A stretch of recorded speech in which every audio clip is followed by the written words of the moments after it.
আল্লাহ তাআলা কিয়ামতের কঠিন ময়দানে যেদিন স্বামী স্ত্রীকে চিনবে না, স্ত্রী স্বামীকে দেখে পালিয়ে যাবে, বন্ধু বন্ধুরে চিনবে না, পীর সাহেব মুরিদরে চিনবে না, মুরিদ পীর সাহেবরে চিনবে না, দলের কর্মী তার নেতারে চিনবে না, নেতা তার কর্মীরে চিনবে না, বন্ধু বন্ধুরে দেখে পালাবে। এই কঠিন মুহূর্তে সূর্যটা মাথার কাছে চলে আসবে, জমিনটা তামার জমিন হবে, আজকের জমিনের মতো নয়। মানুষ ঘর্মাক্ত, ক্লান্ত, শ্রান্ত মাথার মগজগুলো কানের ছিদ্র আর নাকের ছিদ্র দিয়ে বেয়ে বেয়ে পড়বে। বিশ্বনবী ফরমান, কিয়ামতের ওই কঠিন ময়দানে 7 শ্রেণীর ব্যক্তিকে রব্বুল আলামিন তার আরশের নিচে ছায়া দিবেন। তার মধ্যে প্রথম শ্রেণীর ব্যক্তি হলো ইমামুন আদিল, যে ইনসাফের সাথে বিচার করে, যে জাস্টিস সমাজে সার্ভ করে, যে সুশাসন নিশ্চিত করে, ওই ইমামুন আদিল। আদিল শব্দটা বুঝছেন না? ইন্নাল্লাহা ইয়া'মুরু বিল আদল, পাইছেন? আদিল। 7 শ্রেণীর ব্যক্তিকে আল্লাহ তাআলা সুশীতল আরশের নিচে ছায়া দিবেন, যেদিন তার দেয়া ছায়া ছাড়া কোনো ছায়া থাকবে না। এর প্রথম হচ্ছে ইমামুন আদিল, ন্যায়পরায়ণ শাসক। চিল্লায় বলেন সুবহানাল্লাহ। আবার বিশ্বনবী বললেন, ইন্নাল মুকসিতিনা ইনদাল্লাহি আলা মানাবিরা মিন নূর আন ইয়ামিনির রহমান। কিয়ামতের দিন যারা ন্যায় পরায়ণ হিসেবে আল্লাহর সামনে দাঁড়াবে, কিয়ামতের দিন রব্বুল আলামিন তার আরশের ডান দিকে ওই ন্যায় পরায়ণ লোকদের জন্য আরশের ডান দিকে একটা নূরের মিম্বারে তাদেরকে বসার সুযোগ করে দিবে। আল্লাহর আরশের ডান দিকে ন্যায় পরায়ণ লোকদের জন্য আল্লাহ তাআলা নূরের মিম্বার বানাবে। 4টে কেন কথা মনে করেছেন? আল আদাল, জাস্টিস। ইন্নাল্লাহা ইয়া'মুরু বিল আদল। আল্লাহ তাআলা এই আদালতের নির্দেশনা দেন, সুবিচার, সুশাসন। প্রিয় ভাইয়েরা, এটা আমরা বাংলাদেশে চাই কি চাই না? এই যে অরাজকতা, এই যে অন্যায়, এই যে জুলুম, এই যে ইনকনসিস্টেন্সি সমাজের অসঙ্গতির প্রধান কারণ জাস্টিস নাই, সুবিচার নাই, সুশাসন নাই। শেষবারের মতো আওয়াজ করে বলেন তো, আমরা বাংলাদেশে আদল চাই কি চাই না? তাহলে প্রথম নির্দেশনা শেষ। আল্লাহ তাআলা তোমাদেরকে আদলের আদেশ দেন। এরপরে আল্লাহ বললেন, আমি তোমাদেরকে ইহসানের আদেশ দেই। ইন্নাল্লাহা ইয়া'মুরু বিল আদলি ওয়াল ইহসান। আমি তোমাদেরকে যেমনি আদলের নির্দেশনা দেই, তেমনি ভাবে তোমাদেরকে ইহসানের নির্দেশনা দেই। ইহসান, আওয়াজ করে সবাই বলেন তো ইহসান। ইহসান মানে কারো প্রতি সফট হার্টেড হওয়া, মহানুভব হওয়া, অনুগ্রহ পরায়ণ হওয়া, অনুগ্রহশীল হওয়া, একে অপরের প্রতি দয়াদ্র হওয়া। একে অপরের প্রতি দয়াদ্র, অনুগ্রহশীল হওয়া ছাড়া মানবিক সমাজ কশিনকালেও গঠন করা সম্ভব না। প্রিয় ভাইয়েরা, সুন্দর আচরণ দিয়ে, ইহসান দিয়ে যা জয় করা যায়, নরম আচরণ দিয়ে যেটা অর্জন করা যায়, কঠোরতা দিয়ে সেটা পারা যায় না। বিষ্ণু ঈসা ইসলাম ইহসান দিয়ে, কোমল আচরণ দিয়ে, তার অনুগ্রহ দিয়ে তিনি অনেক কাফিরের হৃদয়কে জয় করে ফেলেছেন। সাইয়েদনা সুমামা ইবনে উসাল রাদিয়াল্লাহু তাআলা আনহুর কথা মনে পড়ে যায়। তিনি ছিলেন ইয়ামামার বাদশা। মদিনাতে বিশ্বনবীকে হত্যা করার নিয়তে এসেছিলেন। গোপনে গোপনে বিশ্বনবীকে হত্যা করে আবার ইয়ামামাতে তিনি ফিরে যাবেন। কিন্তু কি অবাক করা কাণ্ড, হত্যা করতে পারে নাই, সাহাবাদের হাতে তিনি ধরা পড়ে গেলেন। সাইয়েদনা সুমামা ইবনে উসাল রাদিয়াল্লাহু তাআলা আনহু হত্যার নিয়তে আসলেন, কিন্তু হত্যা করতে পারলেন না। সাহাবারা ওনাকে ধরে ফেললেন, ধরে মসজিদে নববীর পিলারের মধ্যে বেঁধে রাখলেন। সুমামা ইবনে উসাল, সিরাত থেকে শুনে, সিরাত থেকে শোনাচ্ছি, রাদিয়াল্লাহু তাআলা আনহু ইয়ামামার অধিপতি ছিলেন। বিশ্বনবীকে হত্যার জন্য আসছেন, ধরা পড়ে গেছেন, এখন মসজিদে নববীতে বেঁধে রাখছে। তার মানে বন্দী। এখন স্ট্যাটাস কি? বন্দী, ক্যাপটিভ। তো বিষ্ণু ঈসা ইসলাম সাহাবাদেরকে বললেন, তার খোঁজ খবর নিও, সুমামা ইবনে উসালের খোঁজ খবর নিও। সাহাবার বলেন, ইয়া রাসূলুল্লাহ, আপনাকে হত্যা করতে এসেছে, তার তো কঠিন ক্যাপিটাল পানিশমেন্ট হওয়া দরকার, কঠিন শাস্তি হওয়া দরকার। বিশ্বনবী বললেন, না, আমি যেটা জানি তোমরা সেটা জানো না, তোমরা সুমামার সাথে ভালো আচরণ করো। বিশ্বনবী সুমামার কাছে গেলেন। প্রথম দিন যে তিনি কালেমার দাওয়াত দিলেন, ইমানের দাওয়াত দিলেন, ইসলামের দাওয়াত দিলেন, রিসালাতের দাওয়াত দিলেন, আখিরাতের দাওয়াত দিলেন।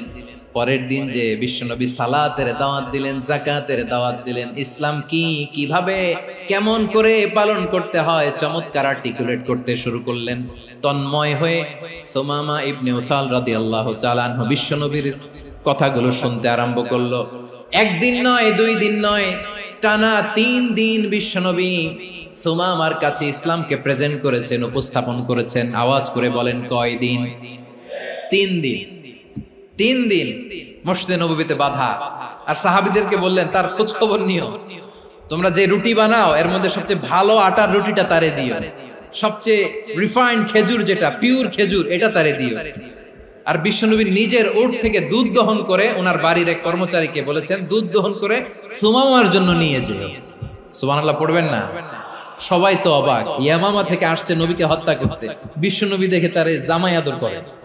একদিন নয়, 2 দিন নয়, টানা 3 দিন বিশ্বনবী এভাবে সুমামার কাছে যেয়ে ইসলামকে প্রেজেন্ট করতে আরম্ভ করলেন, ইসলামকে উপস্থাপন করতে শুরু করলেন। আর তাকে চমৎকার এন্টারটেইনমেন্ট, আপ্যায়ন দিতে আরম্ভ করলেন। টানা 3 দিন যখন ইসলামের দ্য বিউটিজ অফ ইসলাম, ইসলামের সুমহান বাণী, সৌন্দর্য তার কাছে উপস্থাপন শেষ, তাকে আপ্যায়ন শেষ, বিশ্বনবী বললেন সাহাবাদেরকে, যাও এবার সুমামার হাতের পায়ের রশি দুটো খুলে দাও। সাহাবারা তর্ক জুড়ে দিলেন, লা ইয়া রাসূলুল্লাহ, এমনটা করবেন না, তো ভয়ঙ্কর ভয়ঙ্কর খুনি, কি জানি কি হয়ে যায়। বিশ্বনবী বললেন, না, তার হাতে পায়ের রশিগুলো খুলে দাও। সাহাবারা বিশ্বনবীর কথা মতো তার হাতে পায়ের রশিগুলো খুলে দিল। সুমামা মুহূর্তের মধ্যে মসজিদে নববী থেকে বের হয়, ইয়ামামায় ফিরে না যে মসজিদে নববীর পাশে একটা খেজুর বাগান ছিল, সেখানে চলে গেলেন। সেখানে একটা ছোট্ট কুয়া ছিল, কুয়ার পানি দিয়ে তিনি গোসল করলেন। সুবহানাল্লাহ পড়েন। কুয়ার পানি দিয়ে গোসল করে মসজিদে নববীর সামনে এসে বিশ্বনবী এবং সাহাবাদের সামনে দাঁড়িয়ে সাব্বাবা উঁচু করে বললেন, আশহাদু আল্লা ইলাহা ইল্লাল্লাহ ওয়া আশহাদু আন্না মুহাম্মাদান আবদুহু ওয়া রাসূলুহু। আমি সাক্ষ্য দিচ্ছি আল্লাহ ছাড়া কোনো ইলাহ নাই, আর মুহাম্মদ আল্লাহ তাআলার প্রেরিত বান্দা এবং রাসূল। প্রিয় ভাইয়েরা, ইহসান দিয়ে যা জয় করা যায়, কঠোরতা দিয়ে সেটা কঠিনকালেও জয় করা যায় না। আওয়াজ করে বলেন, ঠিক কি না? এবার সুমামা দাঁড়িয়ে বলে, ওগো নবী, আমি তো কালিমা পড়ে মুসলমান হয়ে গেলাম, এবার শোনেন, এই মুহূর্তের আগে আপনার চেহারার চাইতে নিকৃষ্ট কোনো চেহারা আমার কাছে ছিল না, কিন্তু শাহাদা পাঠ করার পরে আপনার চেহারার চাইতে উত্তম শ্রেষ্ঠ কোনো চেহারা আমার কাছে আর নাই। ও নবী, আজকের দিনের আগে ইসলাম ধর্মের চেয়ে নিকৃষ্ট অপছন্দনীয় কোনো ধর্ম আমার কাছে ছিল না, কিন্তু এই মুহূর্ত থেকে ইসলামের চেয়ে সেরা শ্রেষ্ঠ পছন্দনীয় কোনো ধর্ম আমার কাছে নাই। নবী গো, আজকের দিনের আগে মদিনার চাইতে অপছন্দনীয় নিকৃষ্ট কোনো শহর আমার কাছে ছিল না, কিন্তু এই মুহূর্তের পর থেকে মদিনার চাইতে কোনো শ্রেষ্ঠ শহর আমার জানা নাই। সে ছিল গমের বড় ডিলার, গম বেচতো। কি বেচতো? তার গম কিনে মক্কার লোকেরা রুটি খাইতো। সে ঘোষণা দিল, আজকে থেকে মক্কাবাসীদের জন্য সব গম আমি হারাম করে দিলাম, মক্কাবাসী এখন না খেয়ে মরে। সুবহানাল্লাহ পড়বেন না? মক্কাবাসী বিশ্বনবীর কাছে আসলেন, এসে বললেন, মুহাম্মদ, আমরা তো তোমার ভাই, তোমার চাচা, তোমার ভাতিজা, তোমার আত্মীয়, তুমি সুমামারে বলো সে যেন আবার গমের সাপ্লাই মক্কার জন্য অনুমতি দিয়ে দেয়। বিশ্বনবীর অনুমতি ক্রমে সুমামা আবার মক্কাতে গম পাঠাতে শুরু করলো। পড়েন সুবহানাল্লাহ। ইহসান, ইহসান দিয়ে আপনি যেটা জয় করতে পারবেন, you can win the heart of your enemies. ইহসান দিয়ে আপনি আপনার শত্রুর হৃদয়কে জয় করতে পারবেন। এজন্য আল্লাহ বললেন, ওয়া আনফিকু ফি সাবিলিল্লাহি ওয়া লা তুলকু বিআইদিকুম ইলাত তাহলুকা ওয়া আহসিনু ইন্নাল্লাহা ইউহিব্বুল মুহসিনিন। তোমরা আল্লাহর রাস্তায় দান করবে আর নিজেরা নিজেদেরকে ধ্বংসের হাতে ঠেলে দিও না। তোমরা একে অপরের প্রতি ইহসান করবে, কারণ ইহসানকারীদেরকে আল্লাহ বড় ভালোবাসেন। সুবহানাল্লাহ পড়েন।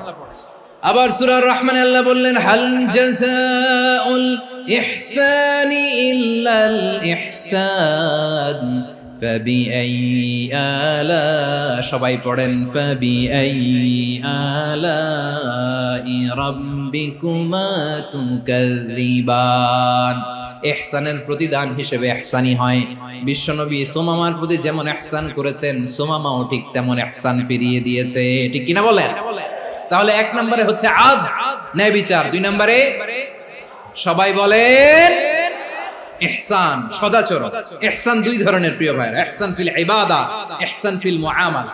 ইহসান ফিল ইবাদা হচ্ছে একাগ্র অনুভবে ইবাদতে ডুব দেওয়া, এর নাম ইবাদতের ইহসান। সুবহানাল্লাহ পড়ুন। বিশ্বনবী বলেন ইহসান মানে কি জানো নাকি? হাদিসে জিবরিলে সাইয়েদনা জিবরিল আলাইহিস সালাম বিশ্বনবীকে বললেন আখবিরনি আনিল ইহসান। নবী আমাদেরকে বলেন ইহসান মানে কি? বিশ্বনবী বললেন আনতা আবুদাল্লাহা কাআন্নাকা তারাহু ফাইন লাম তাকুন তারাহু ফাইন্নাহু ইয়ারাক। ইহসান মানে হলো এমন ভাবে তুমি আল্লাহর সামনে নিজেকে উজাড় করে ইবাদত করবে, তুমি ভাববে তুমি আল্লাহকে দেখতে পাচ্ছ। আর এটা যদি ভাবা তোমার জন্য কঠিন হয়ে যায়, অন্তত এতটুকু তুমি ভাববা যে আল্লাহ তোমাকে দেখতে পাচ্ছেন। ঠিক কিনা বলেন? ও আমার বীর চট্টলার ভাইয়েরা, কেউ যেটা দেখে না সেটা দেখে কে? এই বিশ্বাস হৃদয়ের মধ্যে আছে? নামাজে যখন দাঁড়ান এই ফিলিংসটা আনা যাবে? এসা পর্যন্ত যে আমরা হায়াত পাবো কোনো গ্যারান্টি আছে? সবাই আওয়াজ করে বলেন গ্যারান্টি আছে? গ্যারান্টি নাই। এজন্য বিষ্ণু ইসলাম বলেছে এমন ভাবে নামাজে দাঁড়াও, ইবাদত করো, মনে করো হতে পারে এটাই আমার জীবনের শেষ নামাজ। Perform the salah as if this is your last and final prayer. এমন ভাবে সালাতে দাঁড়াও, ভাবো হতে পারে এটাই তোমার জীবনের শেষ নামাজ। এমন ভাবে নামাজে দাঁড়াও, ভাবো এটাই শেষ নামাজ। তাহলে নামাজে একাগ্রতা বাড়ায় দিবে কে? ফলে ইবাদতের ইহসান আমাদের অর্জিত হবে। আর মুআমালাতে ইহসান হলো, বিশ্বনবী বলেন ইন্নাল্লাহা তাবারাকা ওয়া তাআলা কাতাবাল ইহসানা আলা কুল্লি শাই ফাইযা কাতালতুম ফাআহসিনুল কিতলা ওয়া ইযা যাবাহতুম ফাআহসিনুয যাবহা ওয়ালিয়ুহিদ্দা আহাদুকুম শাফরাতাহু ওয়ালিয়ুরিহ যাবিহাতাহু। ইহসান দুই ধরনের, আওয়াজ করে বলতে হবে কয় ধরনের? একটা হচ্ছে ইহসান ফিল ইবাদা, ইবাদতে ইহসান। ইবাদতে ইহসান কি? একাগ্র অনুভব দিয়ে ইবাদত করা, মন প্রাণ দিয়ে ইবাদত করা। আর মুআমালাতে ইহসান কি? সব কাজে, দৈনন্দিন কাজে, কর্মে, সামাজিক অ্যাক্টিভিটিতে কোমলতা প্রদর্শন করা, অনুগ্রহের সাথে সবকিছু করা। আল্লাহ তাআলা ইন্নাল্লাহা তাবারাকা ওয়া তাআলা কাতাবাল ইহসানা আলা কুল্লি শাই, তিনি সবকিছুর ব্যাপারে ইহসানকে আবশ্যক করেছেন। সবকিছু, মুমিনের সব কাজে ইহসানের পরশ থাকবে। ওয়া ইযা কাতালতুম ফাহসিনুল কিতলা, বিষ্ণুই বলেন তুমি যখন কাউকে হত্যা করো ইহসানের সাথে করো। সুবহানাল্লাহ পড়বেন না? যখন হত্যা করো তখনও ইহসানের সাথে। আচ্ছা হত্যা করবো আবার ইহসান আসবে করতে করে তো মেরেই ফেলবো আমি। আল্লাহ, ও ভাই একজন খুন করেছে, খুনি, রাষ্ট্রীয় আইনে তার শাস্তি হয়েছে ডেথ পেনাল্টি, মৃত্যুদণ্ড। এখন মৃত্যুদণ্ড দেখে আপনি যেমনি মন চায় তেমনি মারবেন লোকটারে? ওর নাক কেটে ফেলতে পারবেন? ওর কান কাটতে পারবেন? ওর চোখ উপড়ে ফেলতে পারবেন আপনি? যেমন মন চায় তার অঙ্গহানি করা যাবে না। ইহসানের সাথে তাকে হত্যা করো। সুবহানাল্লাহ, this is Islam, this is the true essence of Islam. ওয়া ইযা যাবাহতুম ফাহসিনুয যাবহা, যখন জবাই করবে তখনও ইহসানের সাথে জবাই করবে। করব জবাই, ওইখানেও নাকি ইহসান। আচ্ছা কুরবানির দিন আমরা পশুগুলোরে কি করি বলেন সবাই আওয়াজ করে? জবাই। জবাই মানে তো এটারে মেরেই ফেলতেছি, একটু পরে তো টুকরো টুকরো করে গোশতগুলো খাবো, এটা তো খাবো, এটা তো মেরেই ফেলবো। বিষ্ণু বলে না, জবাইয়ের মধ্যেও মুমিনের জবাইয়ের ভেতরেও ইহসানের পরশ থাকা চাই। যখন জবাই করবে প্রাণীটাকে হাত পা টাইট করে বেঁধে নাও, ছুরিটাকে শার্পেন করে নাও, ধারালো করে নাও, যাতে অল্প সময়ে জবাইটা হয়ে যায়, প্রাণীটা যাতে কম কষ্ট পায়। সুবহানাল্লাহ পড়ে। দিস ইজ কল্ড ইহসান। আল্লাহ তাআলা যেমনি আদলের আদেশ করেছেন, ন্যায় বিচার, জাস্টিস এনশিওর করতে বলেছেন, সমাজে ইহসানের ব্যবহার, ইহসানের অনুশীলন তিনি করতে বলেছেন। এজন্য মুমিনের প্রতিটি কাজে, আমার চট্টগ্রামের ভাইয়েরা আমার দিকে তাকান, খেয়াল করে শুনুন, মুমিন জীবনের প্রতিটি কাজে ইহসানের পরশ থাকা চাই। আমরা যেন আমাদের পরিবারের প্রতি ইহসান করি, আমরা যেন আমাদের কর্মচারীদের প্রতি ইহসান করি, আমরা যেন আমাদের কলিগদের প্রতি ইহসান করি, আমরা যেন আমাদের ভাইদের প্রতি ইহসান করি। মুমিন জীবনের প্রতি কাজে ইহসানের পরশ থাকার দরকার আছে না নাই? কথা বুঝতে পেরেছেন? তাহলে আল্লাহ তাআলার তিনটা আদেশ ছিল, কয়টা গেল? প্রথমে কি ছিল? আদল। 2 নম্বরে, 3 নম্বরে রব্বুল আলামিন বললেন ওয়া ইতাইদিল কুরবা, নিকটাত্মীয়দেরকে দান করো। নিকট আত্মীয়দেরকে দাও, যারা তোমাদের ব্লাড কানেকশনের আত্মীয় তাদেরকে তোমরা দাও। এখানে জেনারেলি বললেন দাও, কি দিব সেটা তিনি এখানে বলেন নাই, সেটা তিনি সূরাতুল ইসরার মধ্যে বলেছেন। আল্লাহ বলেন ওয়া আতিযাল কুরবা হাক্কাহ, নিকট আত্মীয়দেরকে তাদের অধিকার, তাদের প্রাপ্য তোমরা বুঝিয়ে দাও। দেখেন, একটা শান্তির সমাজ, একটা সমৃদ্ধ সমাজ, একটা মানবিক সমাজ গঠনের জন্য আল্লাহ তাআলা বেশি না, মাত্র 3টা অর্ডার, 3টা ভার্ডিক্ট তিনি জারি করেছেন। 1 নাম্বার সুশাসন, ন্যায় বিচার। 2 নাম্বার ইহসান। 3 নাম্বার নিকটাত্মীয়, যারা কাছের, তোমার ভেরি ক্লোজ রিলেশনশিপে আছে, তাদেরকে দাও। দাও, দিলে বাড়িয়ে দেয় কে? অনেকে দিতে চায় না, কৃপণতা করে। দিলে বাড়ায় দেয় কে? ও মিয়া, মদিনার মধ্যে সবচাইতে গরিব সাহাবী ছিল বেলাল রাদিয়াল্লাহু তাআলা আনহু। ওনার এন্টায়ার অ্যাসেট, সম্পদের পরিমাণ কতদূর জানেন? একটা লুঙ্গি। বেলাল রাদিয়াল্লাহু তাআলা আনহু, ওনার টোটাল ওয়েলথের এস্টিমেশন হচ্ছে মাত্র একটা লুঙ্গি। একটা লুঙ্গি, টোটাল ওয়েলথ এস্টিমেশন, টোটাল সম্পদের পরিমাণ বেলাল রাদিয়াল্লাহু তাআলা আনহুর কি ছিল? ওই বেলাল রাদিয়াল্লাহু তাআলা আনহুকে বিষ্ণু ইসলাম বলেছেন আনফিক ইয়া বেলাল, ও বেলাল তুমিও দাও। ওয়ালা তাখশা মিন যিল আরশি ইখলালা, আরশের অধিপতির তো কোনো ঘাটতি নাই, তুমি দিলে ওই আল্লাহ তোমারে বাড়ায় দিবে। এজন্য আমার প্রিয় ভাইয়েরা, দিলে কমে না, দিলে বাড়ে। অনেকে ধরে রাখে, নতুন কিছু নিতে পারে না, হাত দিয়ে যেটা ধরে রেখেছেন এটা দিয়ে দেন, বড় একটা ধরার সুযোগ পাবেন। জোরে বলেন ঠিক কিনা? রব্বুল আলামিন বললেন 3 নাম্বার আদেশ হলো তোমাদের প্রতি সমাজটারে কেমন করে মানবিক সমাজ, সুন্দর সমাজ গড়বা। 3 নাম্বার আদেশ হলো ওয়া আতিদাল কুরবা হাক্কা, নিকটাত্মীয়দেরকে তাদের প্রাপ্য বুঝিয়ে দাও। এই নিকটাত্মীয়দেরকে তাদের অধিকার বুঝিয়ে দেওয়া, প্রাপ্য বুঝিয়ে দেওয়াতে আমাদের গাফলতি আছে না নাই? অনেকে দেখবেন অনেক আল্লাহওয়ালা, তাহাজ্জুদ গুজার, সেজদা দিতে দিতে কপালে কালো দাগ ফেলে দিছে, সে তার বোনের হকটা আদায় করে নাই, আছে না নাই? অনেক বড় হাজী সাহেব, বিশাল লম্বা দাড়ি, ছেলেরে সব দিয়ে দিছে, মেয়েরে কিছু দেয় নাই, মেয়ের হক আদায় করে নাই, আছে না নাই? এই হাজী সাহেবেরা, এই আল্লাহওয়ালারা কিয়ামতের ময়দানে আটকে যাবে। আপনি অন্যের অধিকার নষ্ট করেছেন, তাদের রাইটস কে ভায়োলেট করেছেন। এজন্য আল্লাহ তাআলা বলেন, কারো অধিকার যদি কেউ নষ্ট করে, ওই সমাজটা মানবিক সমাজ কঠিনকালেও হতে পারে না। এজন্য 3 নম্বর আল্লাহ বললেন ওয়া ইতাইদিল কুরবা, নিকটাত্মীয়দেরকে দাও। কি দিবা? তাদের অধিকার দিয়ে দাও।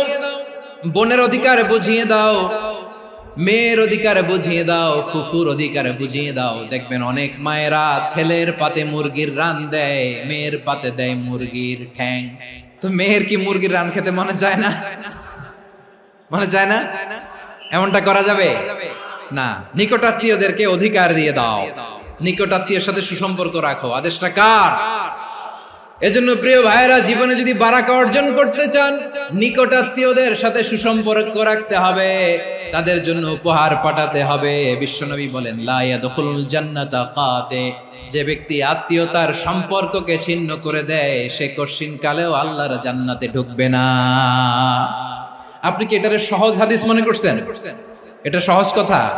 আপনি ভাবছেন আপনার নামাজ আপনারে বাঁচাতে পারবে, আপনার রোজা বাঁচাতে পারবে, আপনার তাহাজ্জুদ আপনারে বাঁচাতে পারবে? অধিকার নষ্ট করলে কিছুই আপনারে বাঁচাতে পারবে না। এজন্য নিকট আত্মীয়দেরকে দিতে হবে বেশি বেশি। বিশ্বনবী বলেন ইন্না সাদাকাতা আলাল মিসকিনি সাদাকা ওয়া আলা যির রাহিমি ইসনাতান সাদাকাতুন ওয়া সিলা।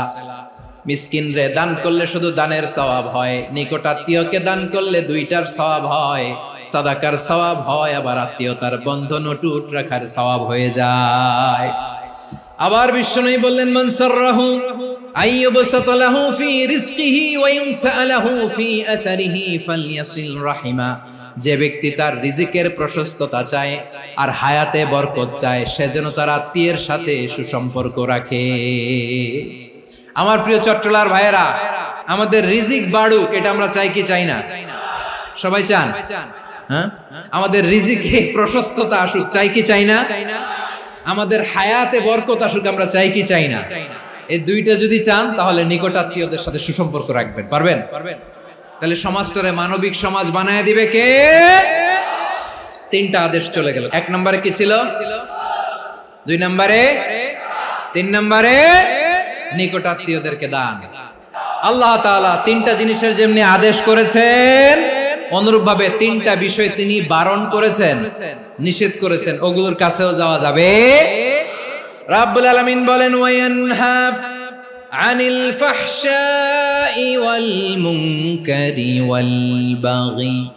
আমি যেমনি তিনটি বিষয়ে আদেশ করলাম, অনুরূপ ভাবে তিনটি বিষয়ে বারণ করলাম, নিষেধ করলাম।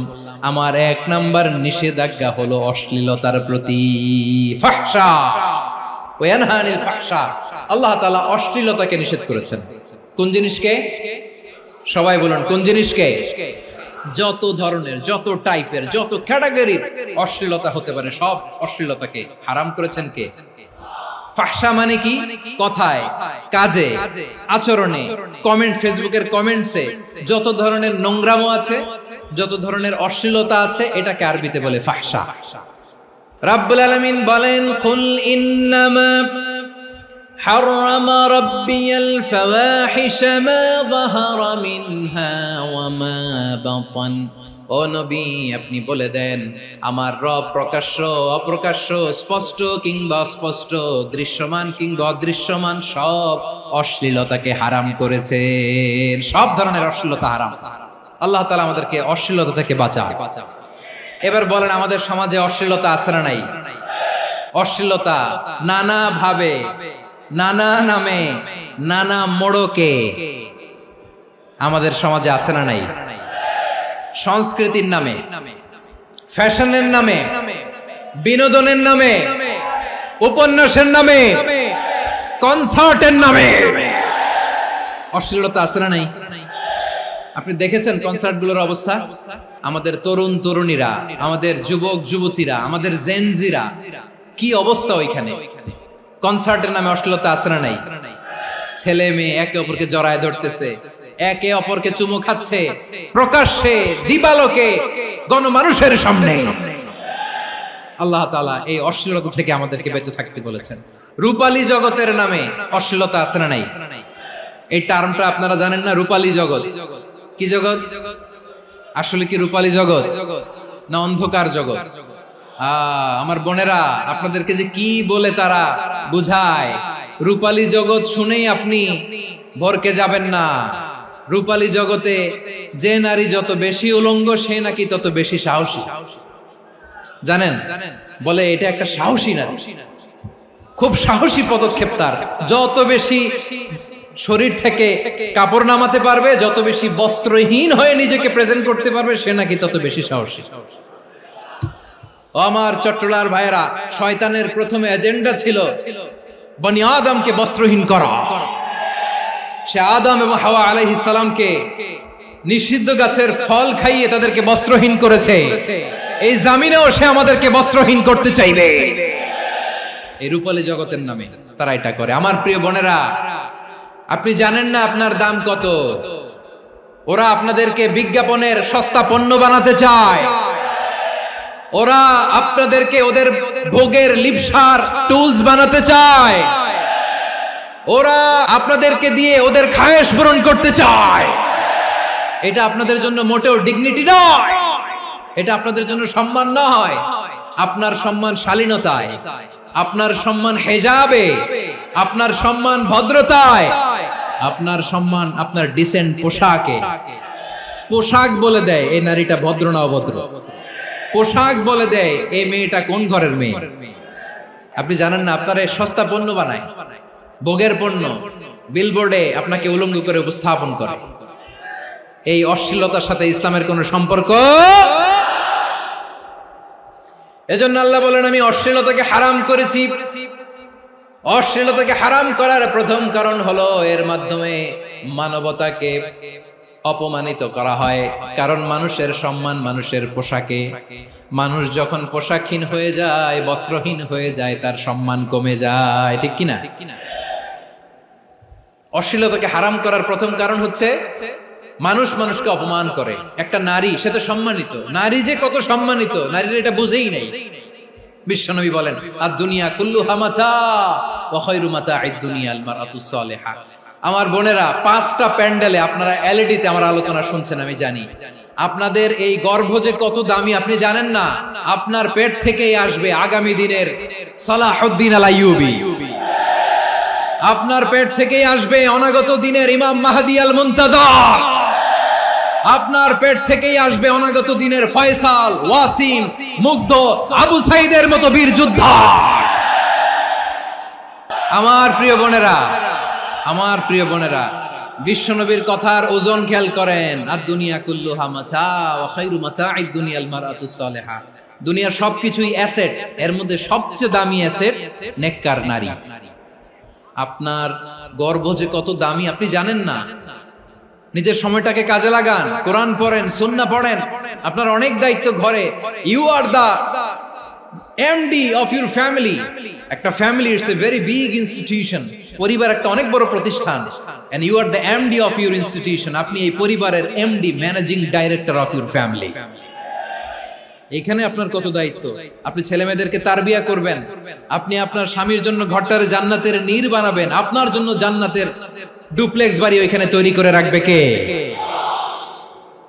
আপনি যে কত দামি আপনি জানেন না। নারীদেরকে আল্লাহ বানিয়েছেন উচ্চতর করে, নিম্নতর নয়। নারীদেরকে ছোট্ট জিনিস দিলে এটারে বড় করে দেয়। নারীদেরকে ভ্রূণ দিলে, শুক্রাণু দিলে নারী এটারে বাচ্চা হিসেবে উপহার দেয়, ঠিক কিনা? বিয়ের মাধ্যমে স্বামী যখন তার শুক্রাণু তার স্ত্রীকে উপহার দেয়, স্ত্রী রিটার্নে কি উপহার দেয়? ফুল ফর্ম বেবি, মানব সন্তান। দেখছেন, আপনি দিলেন একটুকুনি, দিছে বিশাল। আপনি যদি নারীকে বাজার এনে দেন, নারী এটাকে সুস্বাদু খাবারে রূপান্তর করে দেয়। আপনি তাকে একটা মুচকি হাসি দিয়ে দেন, সে তার কলিজা দিয়ে দেয়। কিন্তু যদি আপনি তার মনে কষ্ট দেন, সে আপনার জীবনকে জাহান্নাম বানায়া দেয়। নারীর মন বুঝতে পারলে নেয়ামত, বুঝতে না পারলে কিয়ামত। আমার প্রিয় বোনেরা, আপনি যে কত দামি আপনি জানেন না। অনেক দামি আপনি।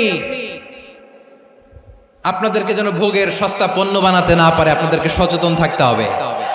তাহলে কেন আল্লাহ তাআলা এই ফাহশা, অশ্লীলতাকে হারাম করলেন? 1 নাম্বার, এতে হিউম্যান ডিগনিটি কমে। 2 নাম্বার, এতে মানুষের অধিকার নষ্ট হয়। আপনি বিয়ে করেছেন, এরে পরকিয়া করেন, ওর সাথে এরকম আছে না নাই? স্ত্রীর অধিকার নষ্ট করেছেন। আপনি বিবাহ সম্পর্কে আবদ্ধ হয়েছেন তার সাথে, আপনি পরকিয়া করেন ওই ছেলের সাথে, আপনি আপনার হাজবেন্ডের সাথে বিট্রে করেছেন। এজন্য আল্লাহ অশ্লীলতাকে হারাম করেছেন। অশ্লীলতাকে হারাম করার আরেকটা কারণ হচ্ছে আল্লাহ তাআলা এই হিউম্যান জেনারেশনকে এটাকে প্রিজার্ভ করতে চায়।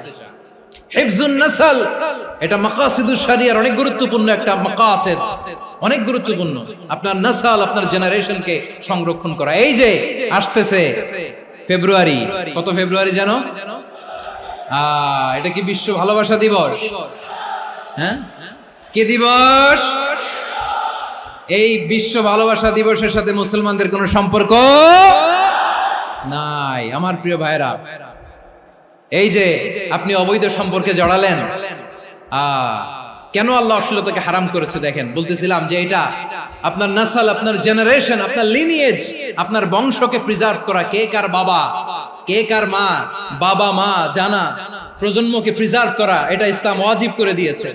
এই যে অবৈধ সম্পর্কের কারণে, বিশ্ব বেহায়া দিবসের কারণে, এগুলোর আউটকাম, আউটপুট হিসেবে মাঝে মাঝে এই ঢাকা মেডিকেলের ডাস্টবিনে নবজাতকের বাচ্চার কান্নার আওয়াজ শুনতে পাওয়া যায়। চট্টগ্রাম মেডিকেলের ডাস্টবিনে নবজাতকের কান্না শুনতে পাওয়া যায়। বীর চট্টলার মুসলমানেরা বুঝতে পারলে আওয়াজ করে বলেন, এই যে চট্টগ্রাম মেডিকেলে যে নবজাতকটা পাওয়া গেল, ওর বাবাকে আমাকে বলেন, ওর মাকে, ও কোন ফ্যামিলির সন্তান কেউ জানে? আপনি হিউম্যান ডিগনিটিকে অপমান করেছেন না? আপনি তার ভবিষ্যৎকে অন্ধকার করেছেন না? আপনি তার লিনিয়েজকে প্রশ্নবিদ্ধ করে দিয়েছেন না? এই জন্য আল্লাহ তাআলা অশ্লীলতাকে আমাদের জন্য হারাম করে দিয়েছেন। পড়েন সুবহানাল্লাহ। এই জন্য রাব্বুল আলামিন বলেন, কুল ইন্নামা হারামা রাব্বিয়াল ফাওয়াহিশা মা যাহারা মিনহা ওয়া মা বাতান। প্রকাশ্য অপ্রকাশ্য সব অশ্লীলতাকে হারাম ঘোষণা করে দিয়েছে কে? আবার দুনিয়ার বুকে যারা অশ্লীলতার প্রসার করে তাদের জন্য শাস্তি মজুদ রেখেছে কে? রব্বুল আলামিন বলেন, ইন্নাল্লাযীনা ইউহিব্বুনা আন তাশিআল ফাহিশাতু ফিল্লাযীনা আমানু লাহুম আযাবুন আলীমুন ফিদ দুনিয়া ওয়াল আখিরাতি ওয়াল্লাহু ইয়ালামু ওয়া আনতুম লা তা'লামুন। নিশ্চয়ই যারা বিশ্বাসীদের মাঝে অশ্লীলতার প্রচার প্রসার করতে চায় তাদের জন্য আমি মর্মন্তুদ শাস্তি প্রস্তুত করে রেখেছি, দুনিয়াতেও রেখেছি, আখিরাতেও রেখেছি। ঘোষণাটা কার? যারাই নাটকের নামে, সিনেমার নামে, রূপালী জগতের নামে, মুভির নামে, ওটিটি প্ল্যাটফর্মের নামে আমার সমাজে অশ্লীলতা ছড়াতে চায় তাদের জন্য কঠিন মর্মন্তুদ শাস্তি মজুদ রেখে দিয়েছে কে? ও আমার বোনেরা, এখনো আপনি জাগবেন না? এখনো আপনার চিন্তার দুয়ারে এখনো নাড়া পড়ে নাই? ওরা আপনাকে উলঙ্গ বানাতে চায়, ওরা আপনাকে আইটেম গার্ল বানাতে চায়। এজন্য ইসলাম অশ্লীলতাকে হারাম করেছে। হারাম। ইসলাম বলেছে যোজন যোজন দূরে থাকো, ওরা বলে না কাছে আসো, কাছে আসার গল্প, ক্লোজ আপ ওয়ান, কাছে আসার গল্প আছে না নাই? তাহলে অশ্লীলতার সাথে আমাদের কোনো সম্পর্ক? সবাই বলতে পারেননি, আওয়াজ করে বলুন, অশ্লীলতার সাথে আমাদের কোনো সম্পর্ক? আমরা এই সমস্ত ক্লোজ আপ ওয়ান, কাছে আসার গল্পের প্রোগ্রামে যাব? আমরা কোন ধরনের অশ্লীল কন্টেন্ট সোশ্যাল মিডিয়ায়, টিভিতে দেখব? কি যুগ যে আমরা কাটাচ্ছি আপনি কল্পনা করতে পারবেন না। পর্ন ইন্ডাস্ট্রি, নারী পুরুষের বস্ত্রহীন যুগল দৃশ্য, এটাকে দিয়ে ওরা কোটি ডলারের ইন্ডাস্ট্রি বানিয়েছে। পুরো মানব ইতিহাসে এরকম জঘন্য সময় মানব ইতিহাস পার করে না। পর্ন এটা ইন্ডাস্ট্রি হয়ে গেছে। আমাদের এই যুবকগুলো, জেনজিগুলো, ওদের চরিত্র বাঁচাবে কি করে? কেমন করে হেফাজত করবে ওদের এই মূল্যবান চরিত্র? আমার প্রিয় ভাইরা, এই অশ্লীলতার দ্য লেটেস্ট ভার্সন হচ্ছে LGBTQ, শরীফ থেকে শরীফা। শুনছেন আপনারা? দেখতে পুরুষ, আসলেই পুরুষ, সুস্থ একজন পুরুষ, 4 সন্তানের বাবা, বলে আমি মনে মনে নারী। দেখতে নারী, সুস্থ নারী, আসলেই সে দিব্যি একজন নারী, বলে আমি মনে মনে পুরুষ। সবচেয়ে ভয়ঙ্কর অশ্লীলতার সবচাইতে লেটেস্ট ভার্সন হচ্ছে এই ট্রান্সজেন্ডারিজম। সুস্থ পুরুষ তার বায়োলজিক্যাল গ্রোথকে হরমোন দিয়ে স্টপ করে দিয়ে সে সার্জারি করে নারী হতে চায়, সুস্থ নারী পুরুষ হতে চায়। পুরুষ পুরুষের প্রতি সেক্সুয়ালি আকর্ষণ বোধ করে, এটা লূত আলাইহিস সালামের কওমের মধ্যে ছিল। এটাকে আল্লাহ কোরআনে ফাহিশা বলেছেন। ওয়ালুতান ইয قال لقومه أتأتون الفاحشة ما سبقكم بها من أحد من العالمين। লূত আলাইহিস সালাম বললেন, তোমরা কি এমন এক অশ্লীল কার্যক্রমে ডুব দিলে নাকি যেটা গোটা বিশ্বের কেউ কখনো করে নাই, তোমরাই প্রথম করেছো। পড়েন নাউযুবিল্লাহ। এই পশ্চিমের এই রোগ আমার দেশে যেন আসতে না পারে, আমাদের সজাগ থাকতে হবে। প্রিয় ভাইরা, চিল্লায় বলেন ঠিক কি না? পশ্চিমের অবস্থা ভয়ঙ্কর। পাশ্চাত্যে, আমি যুক্তরাষ্ট্রে ছিলাম অনেকদিন, কয়েক মাস, বিভিন্ন স্টেটে ঘুরেছি। গার্ডিয়ানরা উদ্বিগ্ন, ছেলে মেয়েদেরকে, ছোট্ট ছেলে মেয়ে, ওদেরকে জিজ্ঞেস করে, তুমি how do you feel right now inside yourself? তুমি ভিতরে ভিতরে কেমন ফিল করো? তোমার কি ছেলে ছেলে লাগে না মেয়ে মেয়ে লাগে? আচ্ছা বলেন, এই ছোট্ট বাচ্চাটাও কি এগুলো জেন্ডার অ্যাসাইনমেন্ট বলতে এগুলো কিছু বুঝে? এইভাবে মিসগাইড করা হচ্ছে। কৌতূহল বশত ছোট্ট ছেলে যদি বলে আমার তো মেয়ে মেয়ে লাগে, তখন বলে যে না তুমি মেয়ে, ছেলে না। মা বাবা বাধা দিলে ওকে আলাদা গভর্নমেন্ট হাউসে নিয়ে যায়। ভয়ঙ্করতম অবস্থা। আমরা একটা সময় শুনতাম যে হুজুর আমার ছেলেটা খুব ভালো, হাফেজে কোরআন, আল্লাহওয়ালা। হুজুর আমার ছেলে দাড়ি রাখছে, আল্লাহওয়ালা। হুজুর আমার ছেলে 5 ওয়াক্ত সালাত জামাতের সাথে পড়ে, তার মানে আল্লাহওয়ালা। পশ্চিমে যে আমি কি শুনছি জানেন? ওরা বলে হুজুর আমার ছেলেটা ইউনিভার্সিটির একটা মেয়ের সাথে প্রেম করে, ও খুব আল্লাহওয়ালা, হুজুর দোয়া করবেন। এর কারণ ওদের কাছে আল্লাহওয়ালার ক্রাইটেরিয়া হচ্ছে, হুজুর আমার ছেলেটা আরেক ছেলের পছন্দ করে নাই, আমার মেয়েটা আরেক মেয়েকে ভালোবাসে নাই, এজন্য আমার ছেলেটা আল্লাহওয়ালা, হুজুর ওর জন্য একটু দোয়া করে দিয়ে। কি চ্যালেঞ্জ ওরা ফেস করতেছে। ওনার ছেলে যে আরেক ছেলেরে বিয়ে করবে না, এটাতেই উনি খুশি যে আলহামদুলিল্লাহ আমার ছেলেটা একটা মেয়েরে ভালোবাসে, আমার মেয়েটা একটা ছেলেরে ভালোবাসে, মানে এটা খুব আল্লাহওয়ালা। নাউজুবিল্লাহ পড়তে পারলেন না? এজন্য অশ্লীলতার সাথে আমাদের কোনো সম্পর্ক। রাব্বুল আলামিন বলেন ওয়ায়ানহা আনিল ফাহশাই ওয়াল মুনকারি ওয়াল বাগি, তিনটা জিনিসকে আমি নিষিদ্ধ করলাম। এক নাম্বার হলো ফাহশা, অশ্লীলতা। দুই নম্বরে হলো মুনকার, সমস্ত মন্দ কাজ। মুনকার মানে হচ্ছে যত মন্দ কাজ, খারাপ কাজ, বাজে কাজ, এটার বলে মুনকার। এটার কি বলে? আপনারা পড়ছেন না, তা'মুরুনা বিল মা'রুফি ওয়া তানহাউনা আনিল মুনকার। সৎ কাজের আদেশ, অসৎ কাজের নিষেধ। মুনকার, মুনকার হচ্ছে মানুষের স্বাভাবিক বিবেকবোধ যেটাকে খারাপ বলে, ওইটাই মুনকার। পৃথিবীর সব আসমানি গ্রন্থ যেটাকে খারাপ বলেছে, মানুষের স্বাভাবিক বিবেকবোধ যেটাকে খারাপ বলেছে, এগুলো সব মুনকার। যেমন ইফতিজিং, এটা কি ভালো না খারাপ? মজুদদারি, খাদ্যে ভেজাল দেওয়া, ওজনে কম দেওয়া, মাছে ফরমালিন মিশানো, চাঁদাবাজি, টেন্ডারবাজি, দখলবাজি, এগুলো আমাদের স্বাভাবিক বিবেকেই বলে এগুলো খারাপ, এগুলো হচ্ছে মুনকার। আল্লাহ তাআলা এই মুনকার থেকে আমাদেরকে বেঁচে থাকতে বলেন, আর শয়তান এই মুনকারের প্রতি আমাদেরকে উদ্বুদ্ধ করে।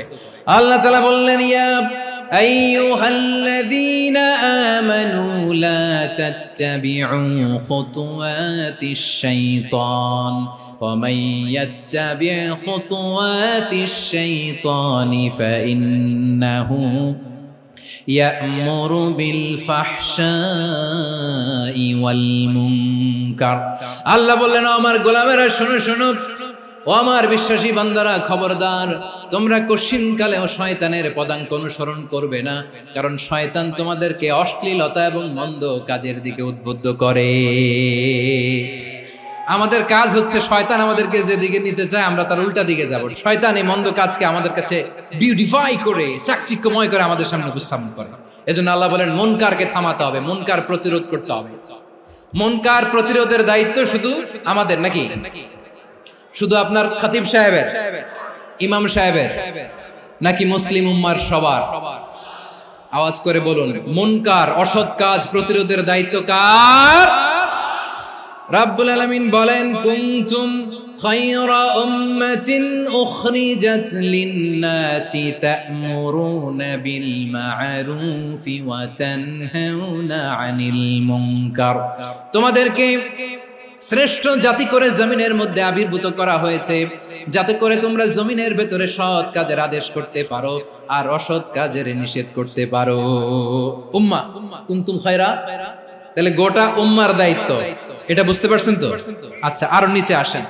এরপরে আল্লাহ বললেন, শুধু উম্মাহ না, এই জমিনের রাজত্ব আমি যাদের হাতে দেই, এই জমিনের মালিক আমি যাদেরকে বানিয়ে দেই, যাদেরকে আমি সরকারের দায়িত্ব দেই, তাদেরকেও মুনকার প্রতিরোধের দায়িত্ব দিয়েছে কে? আল্লাহ বলেন, যারা ক্ষমতার মসনদে বসেছে তাদেরকে 4 দফা কর্মসূচি আমি আল্লাহ দিলাম। আওয়াজ করে বলেন, কয় দফা? আল্লাহ বলেন, আল্লাযীনা ইম্মাক্কান্নাহুম ফিল আরদি আকামুস সালাতা ওয়া আতাউয যাকাতা ওয়া আমারু বিল মা'রুফি ওয়া নাহাউ আনিল মুনকার ওয়ালিল্লাহি আকিবাতুল উমুর। যারা এই জমিনের উত্তরাধিকার হয়েছে তারা 4 দফা কর্মসূচি নিয়ে সামনে আগাবা। সালাত কায়েম করবা, যাকাত আদায় করবা, সৎ কাজের আদেশ দিবা, অসৎ কাজ থেকে মুনকার প্রতিরোধ করবা। আদেশটা কার? আমার প্রিয় চট্টলার ভাইরা, পুরো উম্মার দায়িত্ব মুনকার প্রতিরোধ করা, সরকার প্রধানের দায়িত্ব মুনকার প্রতিরোধ করা। এরপর আল্লাহ বলেন, প্রতিটা ফ্যামিলির যিনি প্রধান সিইও বাবা, প্রত্যেক বাবারও দায়িত্ব এই মুনকার প্রতিরোধ করা। আওয়াজ করে বলেন ঠিক কি না? যেমনটি সাইয়েদনা লুকমান আলাইহিস সালাম ওনার কলিজার টুকরা সন্তানকে আদেশ করেছেন, ইয়া বুনাইয়া আকিমিস সালাতা ওয়া'মুর বিল মা'রুফি ওয়ানহা আনিল মুনকার। পড়েন সুবহানাল্লাহ। বাবা ছেলেকে সবক দিচ্ছে। লোকমান আলাইহিস সালাম ছেলেকে বলতেছে, ওরে আমার কলিজার টুকরা সন্তান, ওরে আমার বাছা, নামাজ কায়েম করবা, সৎ কাজের আদেশ দিবা, আর মুনকার প্রতিরোধ করবা, অসৎ কাজ, সমাজ থেকে খারাপ কাজকে ঝেঁটে বিদায় করে দিবা। তাহলে দেখেন আমি স্টেপ বাই স্টেপ নামলাম। পুরা উম্মার দায়িত্ব, জমিনের উত্তরাধিকারী আল্লাহ যাদেরকে বানিয়েছেন সরকার, তাদের দায়িত্ব, প্রতিটি ফ্যামিলির প্রধানের দায়িত্ব, এরপরে বিশ্বনবী বলেন সচেতন প্রতিটি মুসলিমের দায়িত্ব সমাজ থেকে মুনকারকে উৎখাত করা। বিশ্বনবী বলেছেন, মান রাআ মিনকুম মুনকারান ফালিয়ুগাইয়িরহু বিয়াদিহি ফাইন লাম ইয়াস্তাতি ফাবিলিসানিহি ওয়া ইন লাম ইয়াস্তাতি ফাবিকলবিহি ওয়া যালিকা আযআফুল ঈমান। সমাজে যে মুনকার দেখবে, খারাপ কাজ দেখবে, সে যেন হাত দিয়ে সেটাকে থামায়। আমার প্রিয় ভাইরা, না থামালে আমরাই ডুববো শেষমেশ। আমাদের বাঁচার জন্য হইলেও থামাইতে হবে। রব্বুল আলামিন বলেন, ওয়াত্তাকু ফিতনাতাল লা তুসিবান্নাল্লাযীনা যালামু মিনকুম খাসসা। ও আমার গোলামেরা, ওই আযাবকে ভয় করো যে আযাব যখন আমি জমিনের বুকে পাঠাই, শুধু জালেমদেরকেই মারি না, আলেমদেরকেও মারি। আযাব যখন আসে তখন শুধু জালিমই মরে না, আলেমও মরে। জানেন, মুসা আলাইহিস সালামের পায়ে একবার লাল পিঁপড়া, তো উনি রেগে মেগে পাশি দেখে লাল পিঁপড়ার বাসা, পা দিয়ে ডলে মুছে সবগুলো পিঁপড়া মেরে ফেলছে। এই ঘটনাটা আল্লাহ ঘটিয়েছেন। এজন্য মুসা আলাইহিস সালাম ছিলেন কালিমুল্লাহ, সরাসরি আল্লাহর সাথে কথা বলতেন। তিনি আল্লাহকে জিজ্ঞেস করেছিলেন, আল্লাহ তুমি যখন কোন জনপদে আযাব পাঠাও, শাস্তি দাও, ওখানকার শুধু জালেমরাই তো মরে না, ভালো মানুষগুলাও মরে, তো আযাব দিবা মুশরিকদের উপর দিবা, অবাধ্যদের উপর দিবা, ভালো মানুষগুলোরে মারো কেন? আল্লাহ বললেন, মুসা তোমার যে কামড় দিছিল পায়ের মধ্যে পিঁপড়া, কয়টা পিঁপড়া? একটা পিঁপড়া, তো সবগুলারে মারলা কেন? রেগে মেগে পুরো পিঁপড়ার বাসা ভেঙে মেসাকার করলা কেন? আমি যখন অ্যাকশনে যাই, আমি যখন শাস্তি দেই, তখন এত বাস বিচার করা হয় না, বাস বিচার করা যায় না। যখন অ্যাকশনে যাওয়া হয়, ওইটা ডাইরেক্ট অ্যাকশন হয়ে যায়। চিল্লায় বলো ঠিক কি না?